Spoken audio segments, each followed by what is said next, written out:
There is a word in psychology for when you look in the mirror and do not recognize your own face: depersonalization. There is another word for when you feel like you were assembled with the wrong parts, that something in you is fundamentally inadequate for being loved. That one does not have a clinical name. But Mary Shelley wrote about it in 1818. She called it the creature.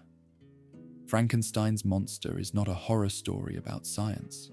It is a treatise on the most painful question a human being can ask. What if I was born too defective to be loved? What if rejection is not something that happened to me, but something that I am? Most people know Frankenstein wrong. They know the Hollywood version. The scientist in the castle with lightning. The green monster with bolts in his neck, grunting and stumbling with arms outstretched. The angry villagers with torches. That version is easier. It lets us off the hook. Because in that version, the monster is mindless. It is dangerous because it is stupid. It kills because it does not know better. That story is about controlling nature, about the hubris of playing God, about science going too far. But Mary Shelley's actual novel is about something much more disturbing.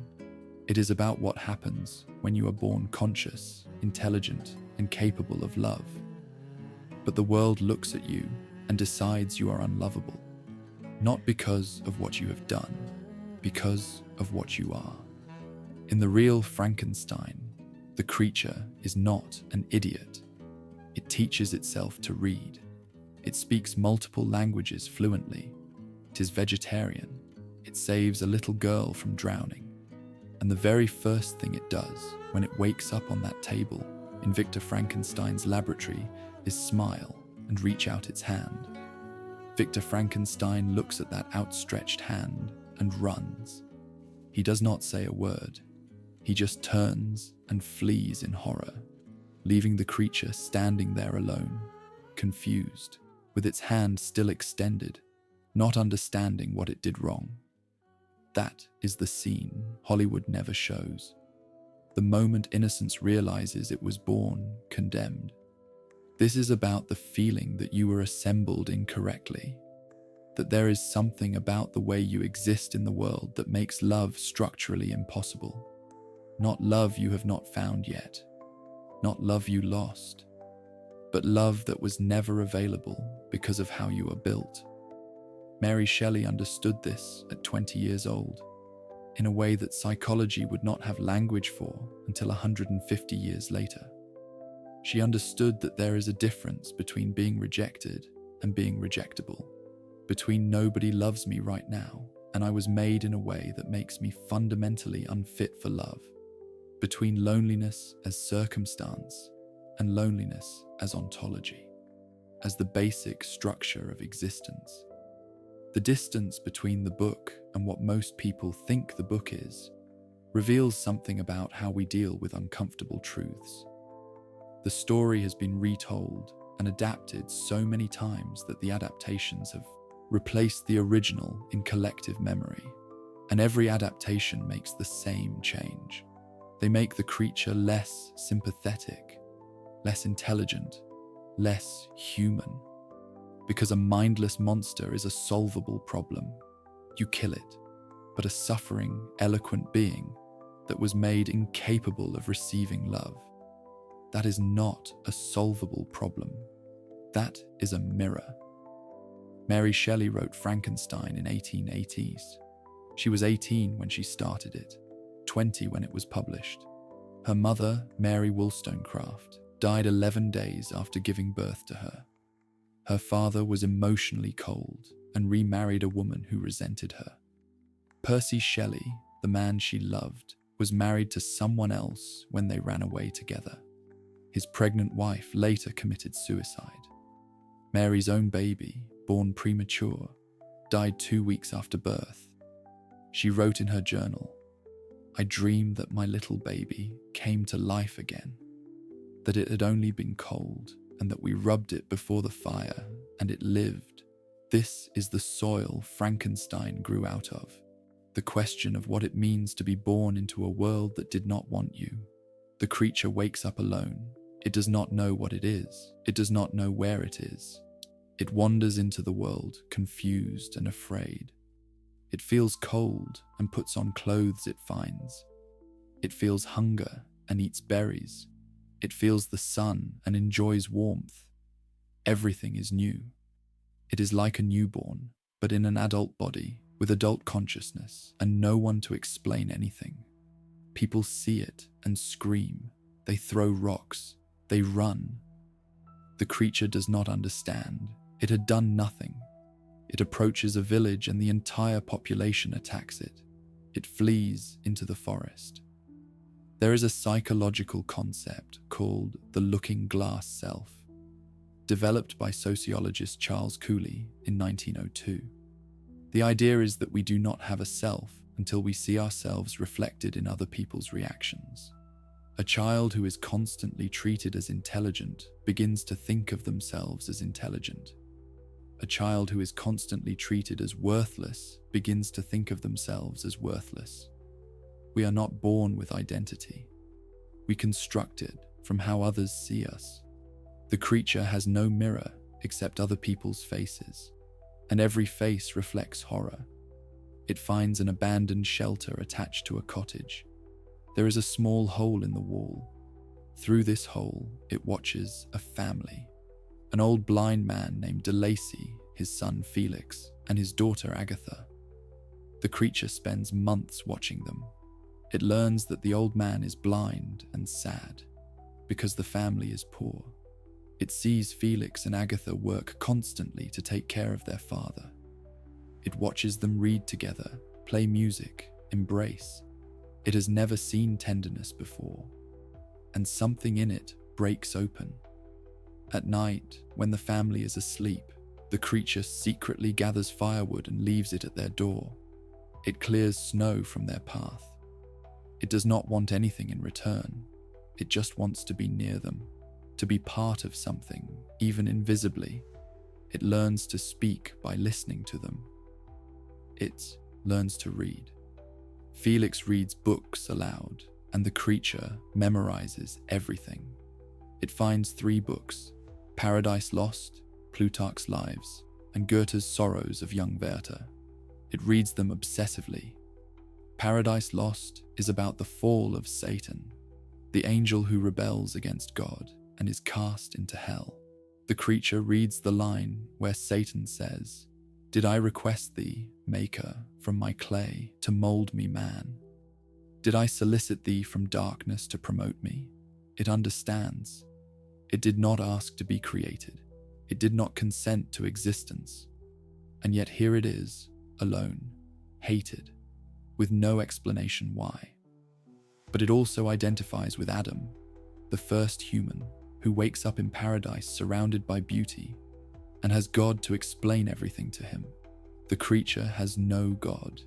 It has Victor, who ran. Adam had a creator who loved him. Even Satan had fellow fallen angels. The creature has no one. Through the hole in the wall, it constructs a fantasy. It imagines revealing itself to the family. It imagines them seeing past its appearance and recognizing its goodness. It imagines being welcomed. It imagines sitting by the fire with them. This fantasy becomes its entire world. It decides to approach the blind father first when he is alone. Blindness means he cannot see its face. One day, the opportunity comes. Felix and Agatha are out. The creature enters the cottage. The old man welcomes it, thinking it is a traveler. They talk.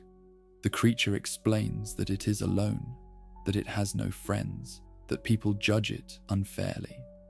The old man is kind. He says that he will help, that he will be its friend. Then Felix and Agatha return. They see the creature. Agatha faints.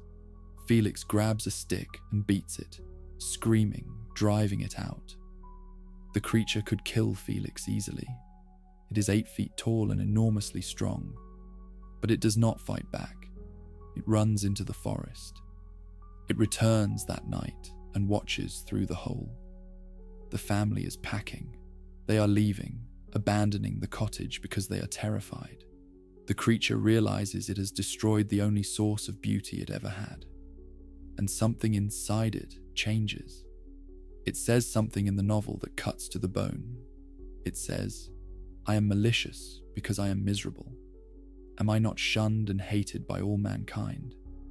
If I cannot inspire love, I will cause fear." This is not a villain speech. This is diagnostic precision. The creature is explaining the psychology of what happens when the basic need for connection is systematically denied. Love curdles into hate. The desire to be embraced by the world transforms into the desire to burn it down. Not because of some inherent evil, but because misery, chronic, unending misery, produces malice as a defense. Mary Shelley is saying that goodness is not enough. Virtue is not enough. The creature is kind, intelligent, gentle, selfless, and still gets destroyed. Because if society has decided something is monstrous, no amount of individual goodness will change that classification. The creature saved a girl from drowning. A little girl fell into a river and it jumped in and pulled her out. It carried her to shore, trying to revive her. Her father arrived, saw the creature holding his daughter, and shot it. Did not ask questions, did not wait for explanation, just shot. Because when something looks like a monster, people do not wait to see if it is friendly. This is what Shelley understood about how monstrosity works. It is not about what you do, it is about what you are seen as. The creature's actions do not matter. Its appearance has already determined the narrative. It is guilty before it acts, and once coded as monstrous, everything gets reinterpreted through that lens. Saving a child becomes suspicious. Gentleness becomes manipulation. Existence becomes threat. There is a concept in sociology called othering, the process by which a group defines itself by creating an outgroup, a category of people who are not us. The outgroup is characterized as different, inferior, dangerous, or unnatural, and this characterization justifies their exclusion or mistreatment. The logic is circular. We exclude them because they are different. They are different because we exclude them. The creature is othered from the moment of its creation. Victor looks at it and sees something that should not exist. Not a person, a thing, an aberration, and every other human who encounters it makes the same classification. It is not one of us. Therefore, it does not get the protections that we extend to each other. Therefore, violence against it is justified. This mechanism still operates. It operates on people who are too far outside the norms of appearance, behavior, or identity. Too visibly disabled, too gender non-conforming, too mentally ill, too poor, too foreign. The specific categories change across time and culture, but the mechanism is the same. We decide certain people are not quite human, and then we are surprised when they stop trying to be. After the family abandons the cottage, the creature's education is complete. It has learned that the world is not fair, that goodness is not rewarded, that it was created without consent, abandoned without explanation, and hated without cause. It burns the cottage. It tracks down Victor Frankenstein, and it makes a demand. The creature tells Victor everything. It tells him about waking up alone, about learning language and reading and emotions, about the family and the beating and the gunshot. It tells Victor, "You made me. You brought me into existence and then abandoned me. You owe me." And then it makes its request. It asks Victor to create a companion, another being like itself, a female, someone as hideous as it is, so that she will not reject it. It does not ask for a beautiful companion. It has learned that beauty will not love ugliness. It asks for someone equally monstrous, someone who will have no choice but to accept it because she will be as alone as it is. It promises that if Victor does this, it will leave humanity alone forever. It will take its companion and go to the jungles of South America and never be seen again. All it wants is not to be alone. Victor agrees.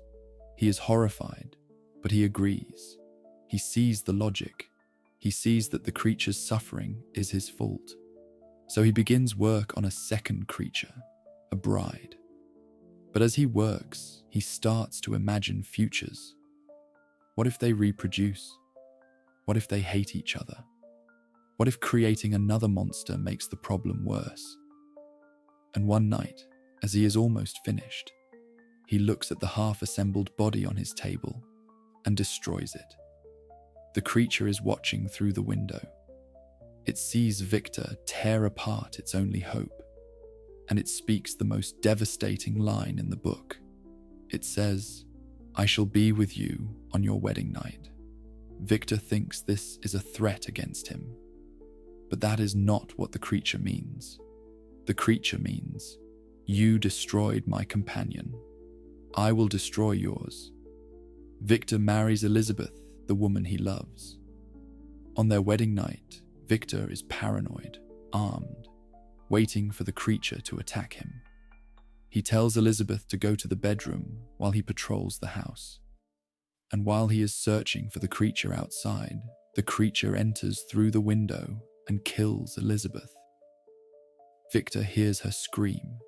He runs to the room. She is dead, and he finally understands. The creature did not want to kill him. It wanted him to feel what it feels. It wanted him to know what it is like to be alone. This is the symmetry Shelley builds. Victor created the creature and abandoned it, leaving it without a companion. The creature kills Elizabeth, leaving Victor without a companion. Victor destroyed the bride. The creature destroys Victor's bride. It is not random violence. It is precise, relational cruelty. The creature is teaching Victor what loneliness is. There is a philosopher named Jean-Paul Sartre who wrote about something he called facticity and freedom. Facticity is the set of facts about your existence that you did not choose and cannot change. Where you were born, who your parents are, what your body looks like, what historical moment you exist in. These are the givens, the things you are thrown into. Sartre said that freedom is what you do with your facticity. You cannot change the facts, but you can choose how to respond to them. You can choose what meaning to make. The creature's facticity is that it is 8 feet tall, assembled from corpses, visibly other. It cannot change this. At first, it responds with curiosity and hope. It tries to learn, to connect, to be accepted. When that fails, it responds with rage and revenge.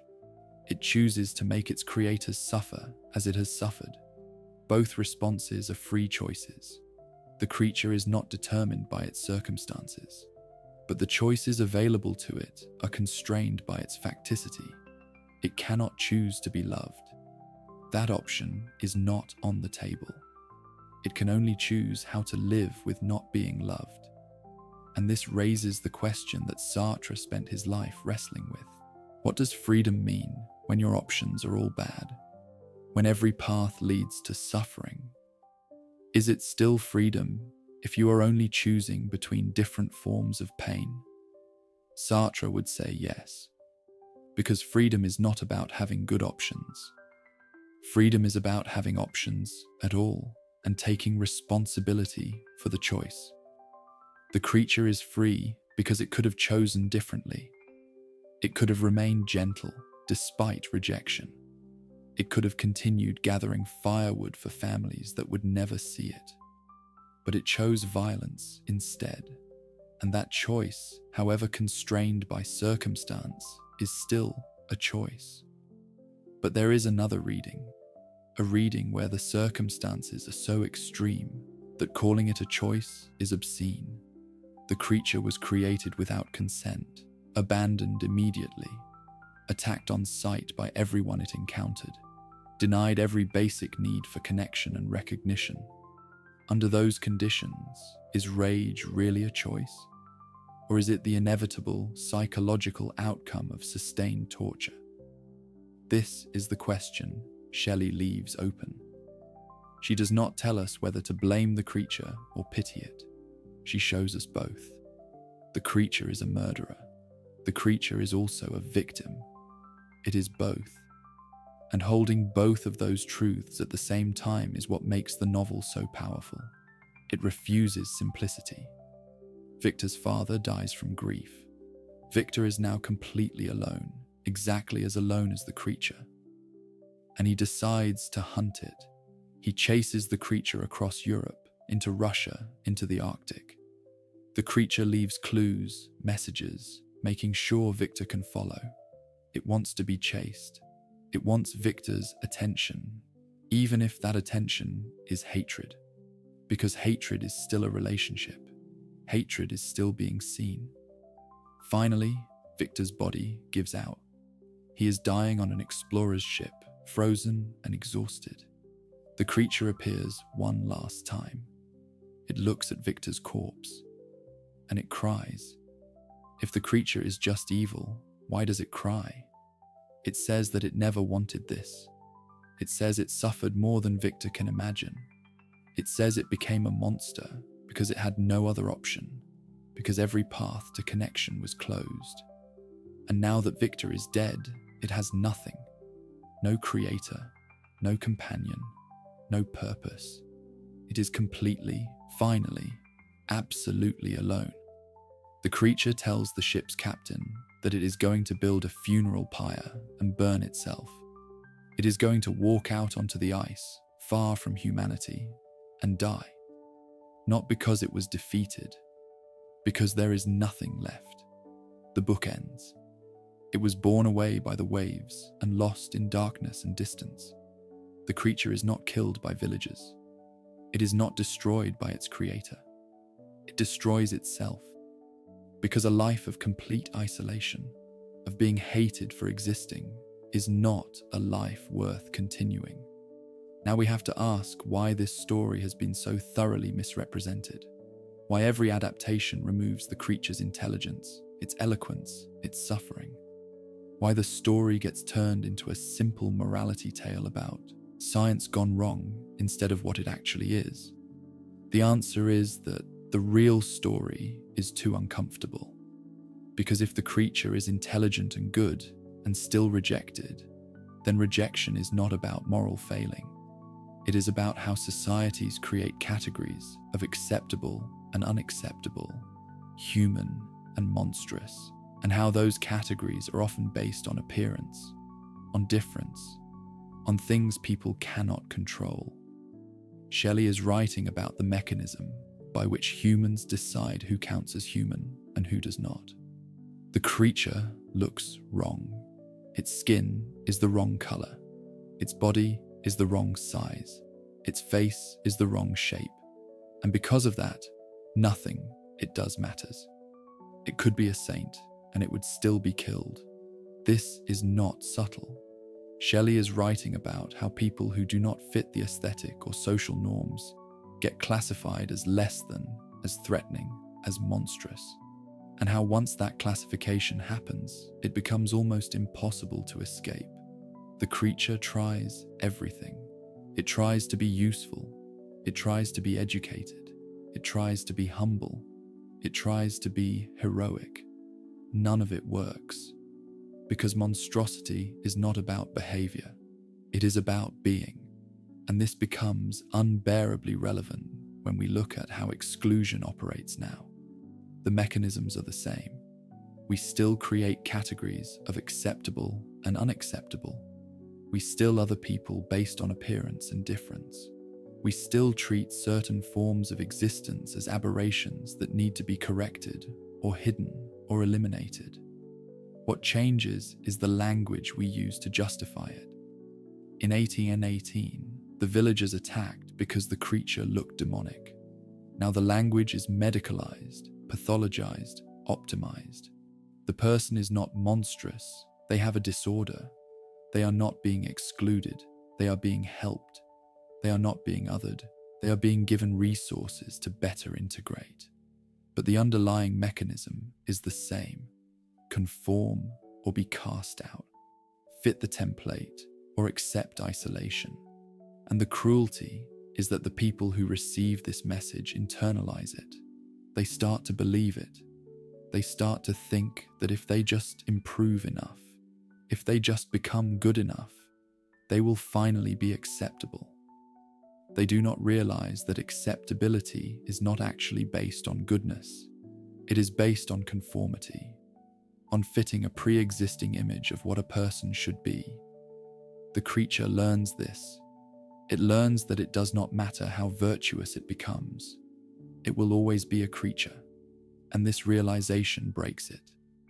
But there is another reading of the creature's final act. A reading where walking onto the ice to die is not defeat.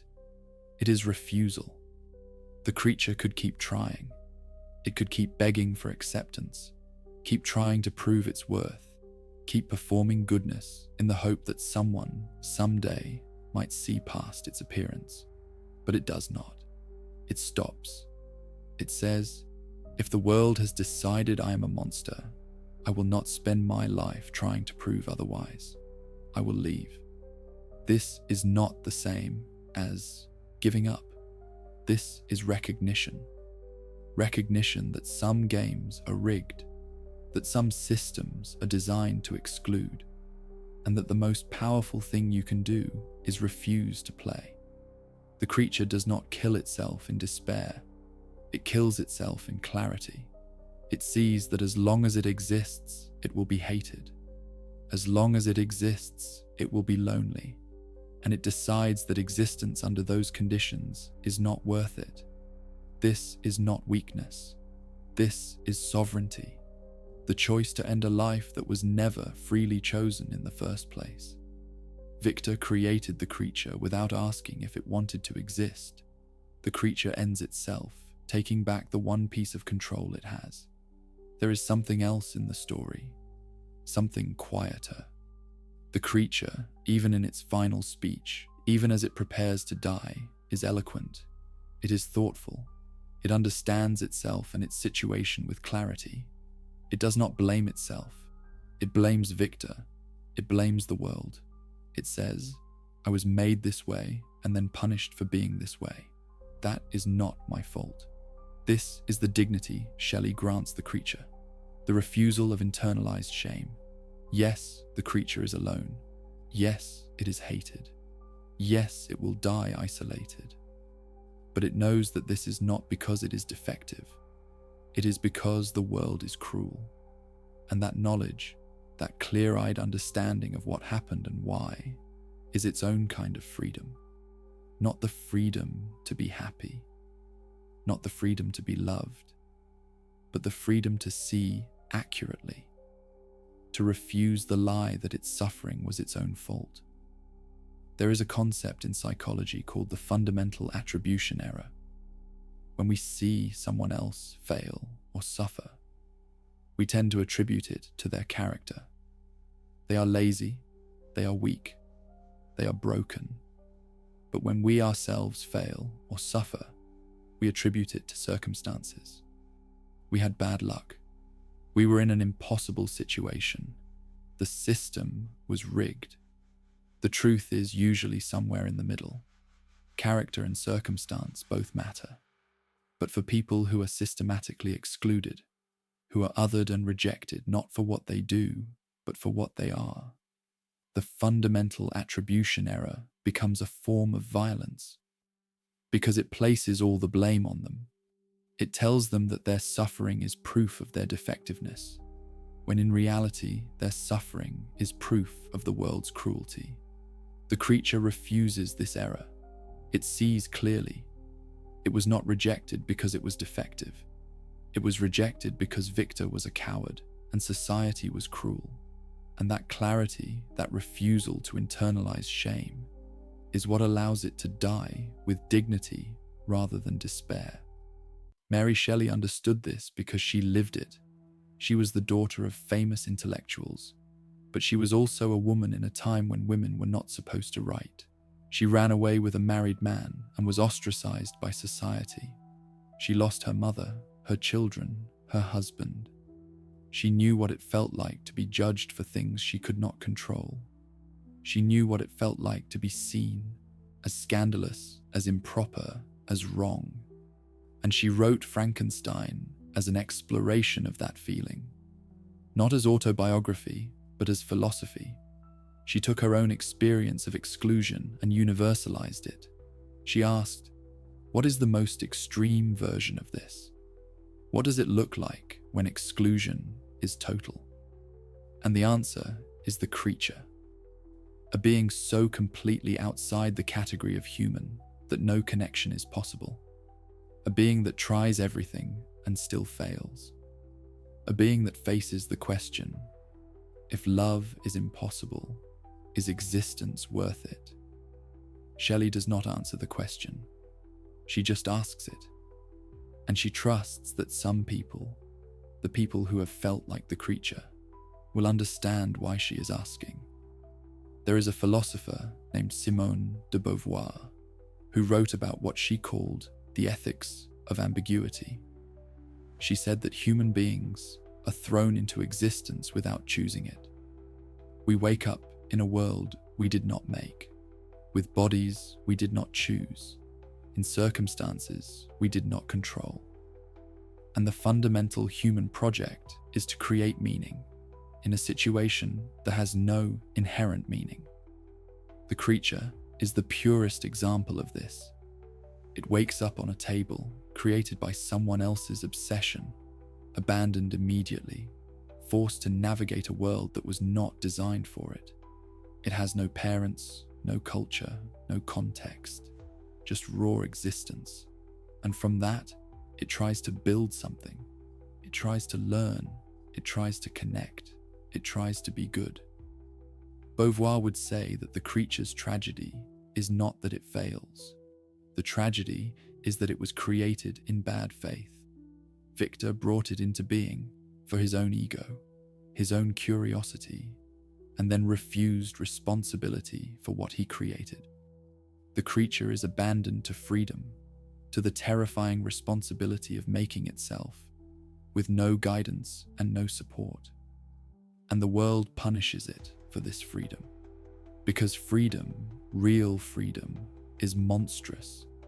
A being that does not fit categories, that was not raised into conformity, that asks uncomfortable questions, that being is dangerous.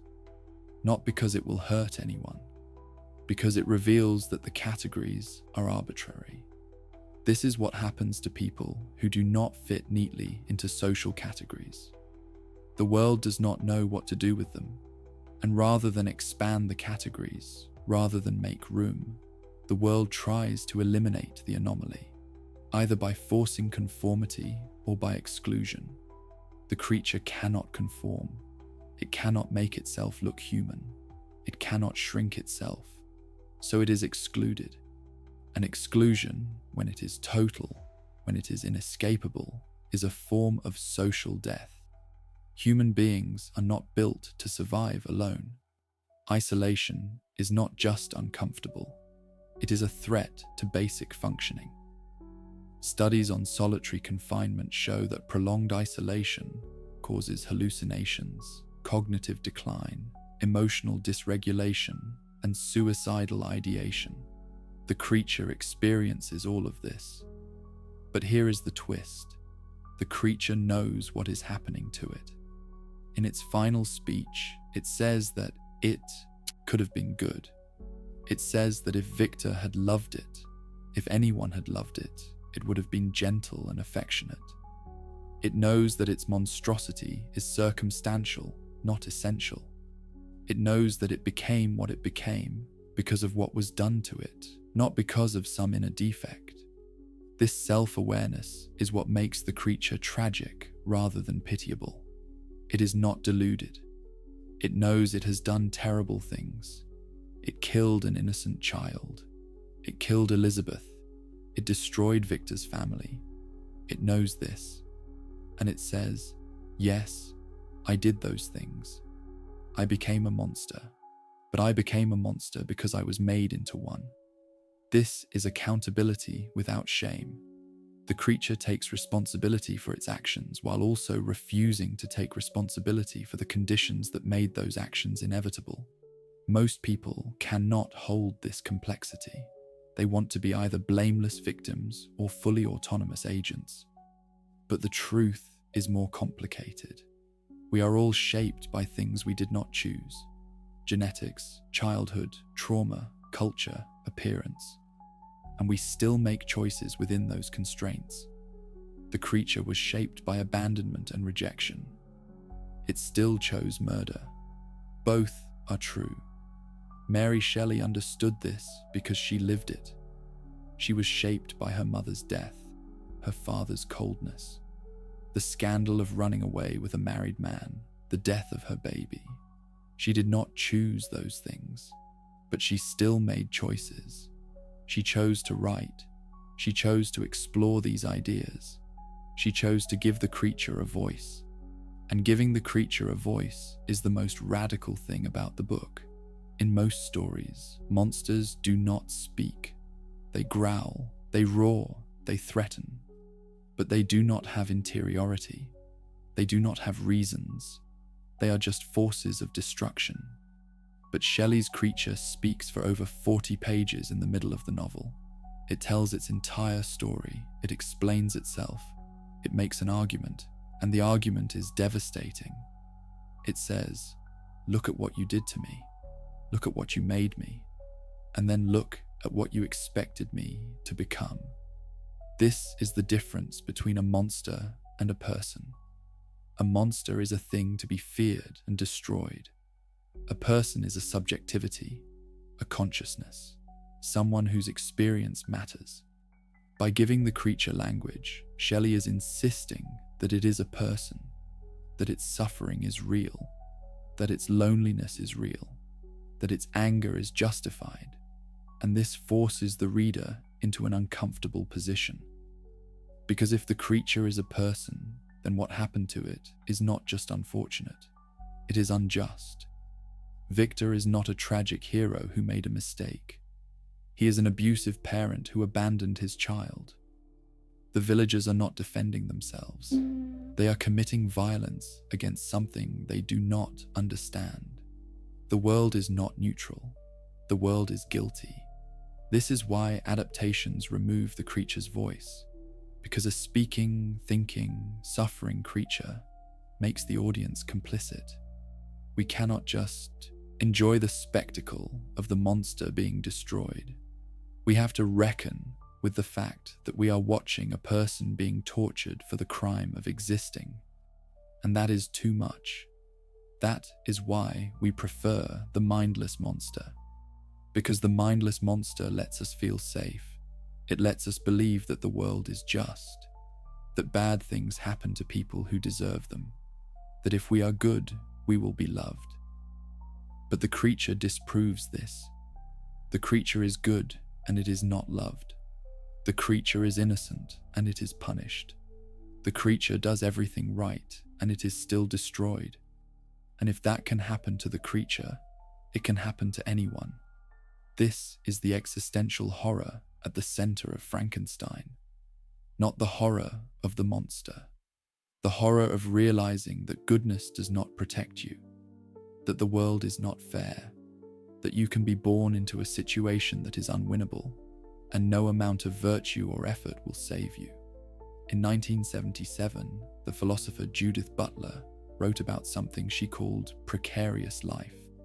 The idea that some lives are recognized as grievable and others are not.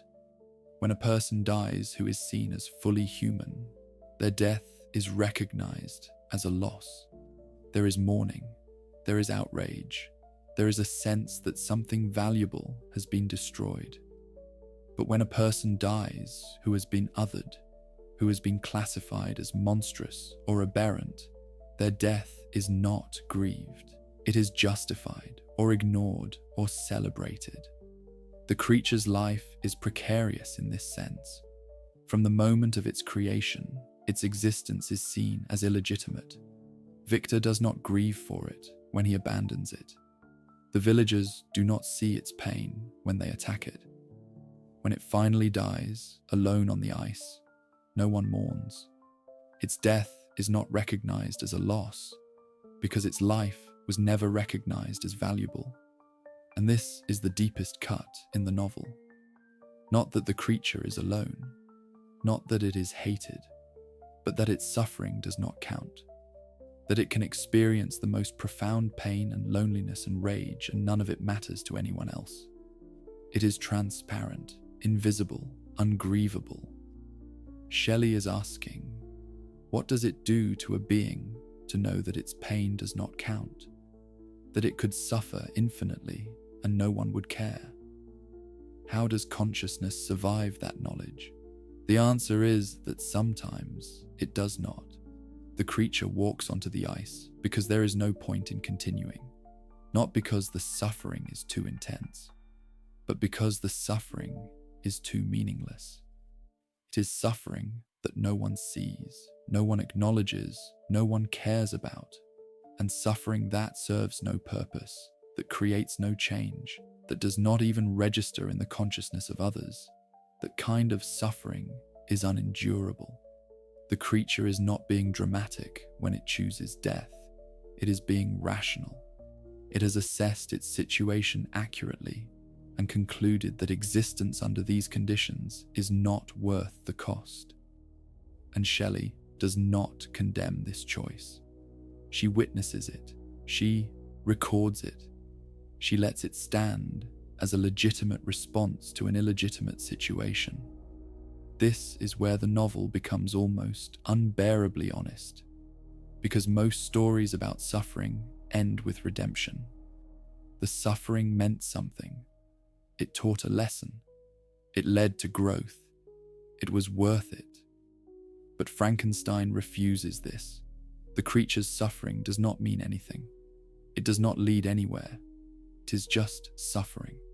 Pointless, grinding, endless suffering. And the only escape is cessation. And Shelley is saying that this is true, that sometimes suffering is not redemptive. Sometimes pain does not make you stronger.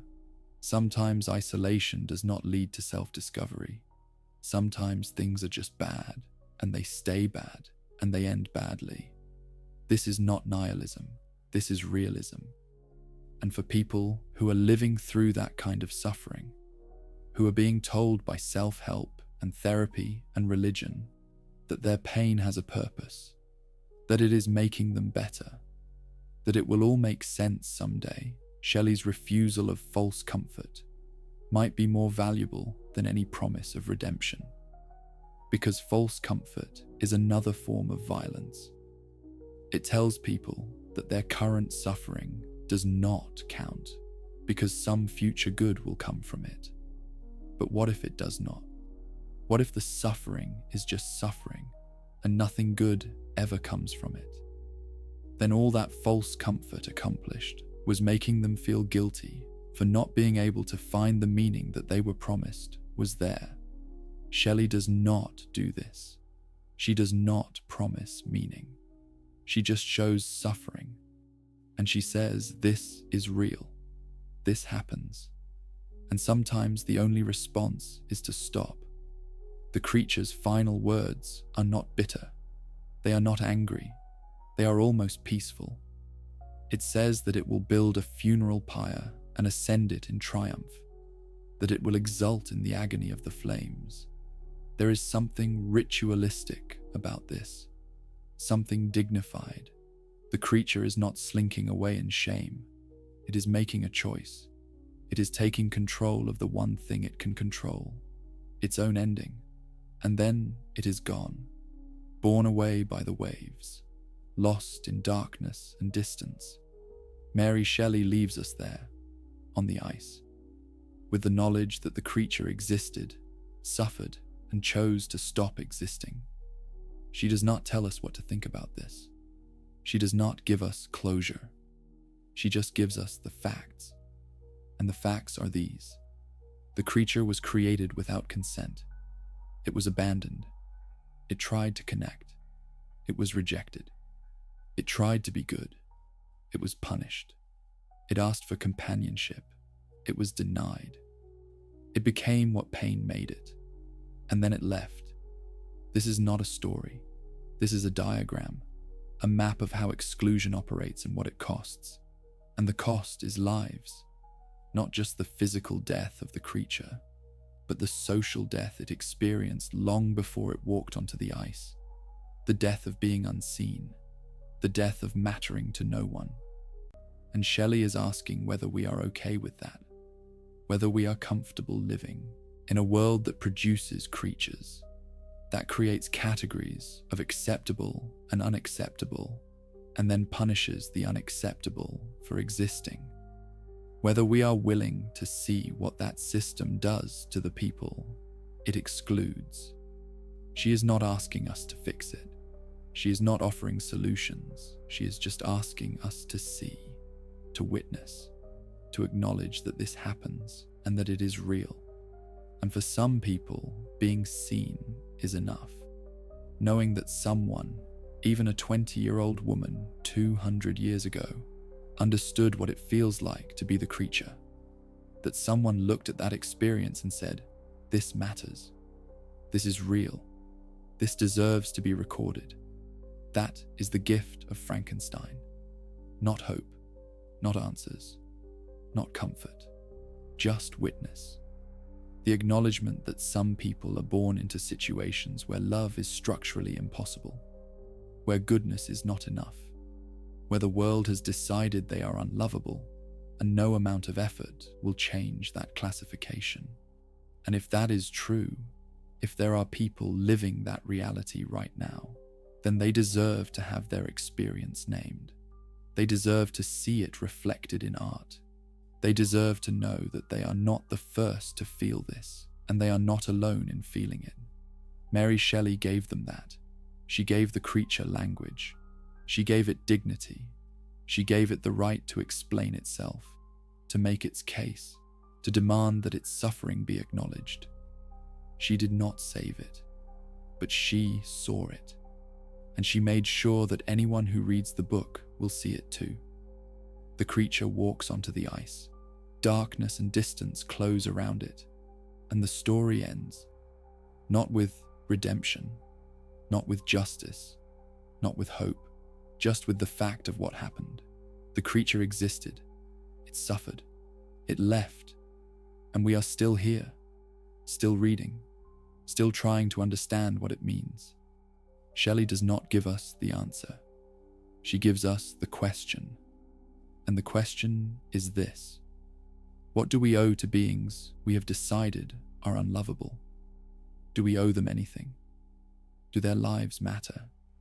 Does their suffering count? And if the answer is no, if we are comfortable with a world that produces creatures and then destroys them for being what we made them, then what does that say about us? The book does not tell us.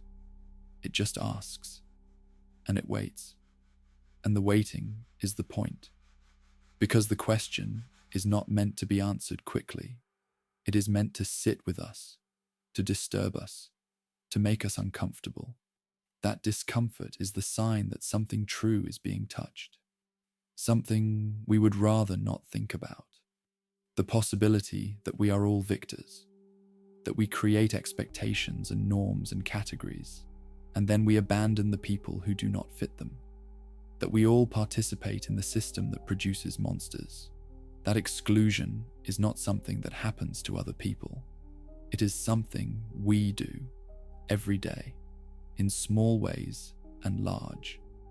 And if that is true, then Frankenstein is not a story about a monster. It is a story about us, about what we are capable of doing to each other when we decide that someone is not quite human enough to deserve our care. Mary Shelley saw this. At 20 years old, she saw the mechanism of exclusion with perfect clarity, and she wrote it down, not to make us feel better, but to make us see. And seeing is the beginning of something. not redemption, not necessarily change, but the possibility of both. The acknowledgement that the world is not as it should be, that we have created systems that produce suffering, that some of that suffering is our fault. That is what Frankenstein offers.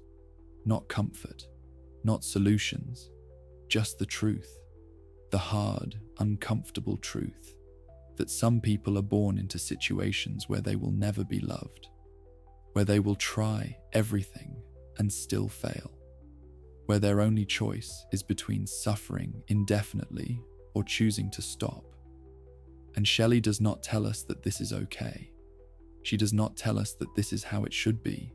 She just shows us that this is how it is. And she asks whether we are willing to live with that knowledge, whether we can look at the creature in all its pain and rage and loneliness and see ourselves. The creature is borne away by the waves, lost in darkness and distance. And the question remains, unanswered, unanswerable, waiting.